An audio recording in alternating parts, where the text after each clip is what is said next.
And then some more kwaba do Badwan TV bedroom health tips so na watchi mu many aso said the modo mo ho agimu na munsu ade e de free mo no cough and cold and ye de ho nkomo nti so wa abofra wa hwe ni yie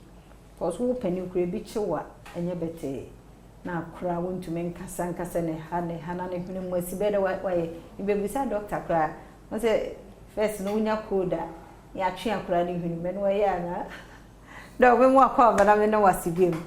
ya da se na wo twi mu adesua wo de amaye na ye prevention ba me question dey kan ne se nkono munya cold o mo ntimi enhim ne sa de ti ya na ye twema wo pacho ya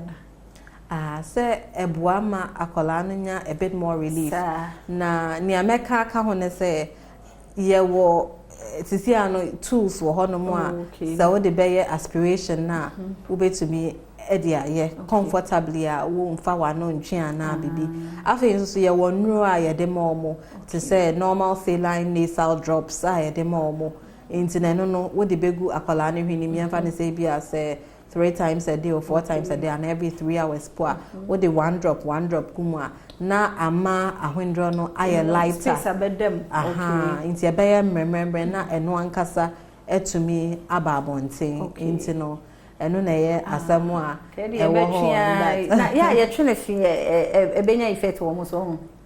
so not really but once the enshada anya hygienic and na one kasa nso no na just say o expose o to cold and cough no akola na nya ne bi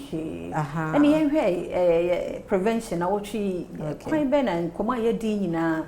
ye mfa ye nya bibi e de emofra no be cold and as a cough mo make say good ventilation eboa baby a wo bia na baby a woni akola na wo bia no e wo se mframa tumi fa ho kama se be ya viruses in germs like yeah van say almost na ho ma akola no enya cold ne cough ne bi afi say akola enya cold ne cough ne bia ne papa mu no mane ntena fie emfa ne nko school ana emfa ne nko baby a nkola bebre nso wa obetumi de assign omo ena akola one nkola fofo nso di agro no within that time when the toys no ene niema omo di agro no make sure say wo be paper ho ana wo be clean ho say be ya because infection no ebeko ho intina na assign amount for but to clean ho in term a ebema chances no aba form say akola no obesa nya cold na or the best sign amount for ekeka ho na good hand hygiene senior time bia ye ka no ohoro ne nsa in term akola opia bonten no bafia onhoro ne nsa esan se omunsa no ekomo ano ekomo hwene ekomo ani enti no se time bia no omo ahohoro eboa na ehi efin ni free ho viruses ye betumi germ bacteria betumi de cold ni coffee abano eboa ema ne brase afi nso nkola no omo ne di yie sene amri bia ye ka no akola edidi yie a onya ahoden so a etumi ebo ne ho ban efri nyarewa bebre anke betumi enya no etumi bo ne ho ban efri ho enti saa ye no ban ya na fruits ne vegetables ya da bia ye ka no anka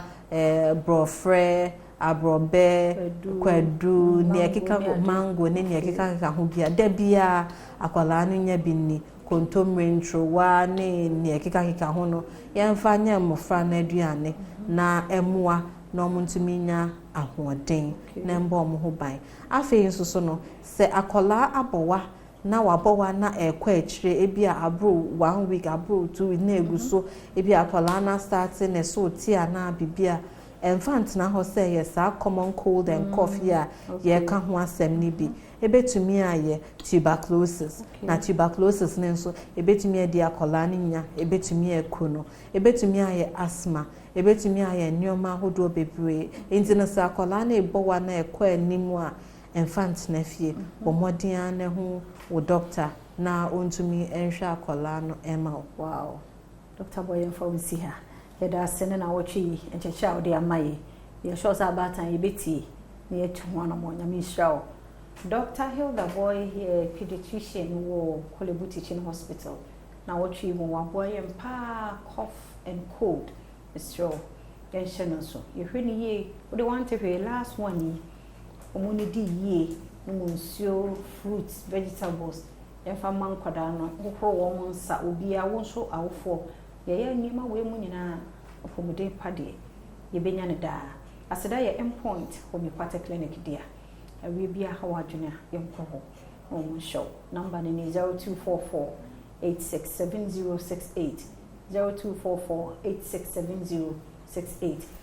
Say now to full sim near one power more dinner. The best share, the India fear among qua Tamaklo.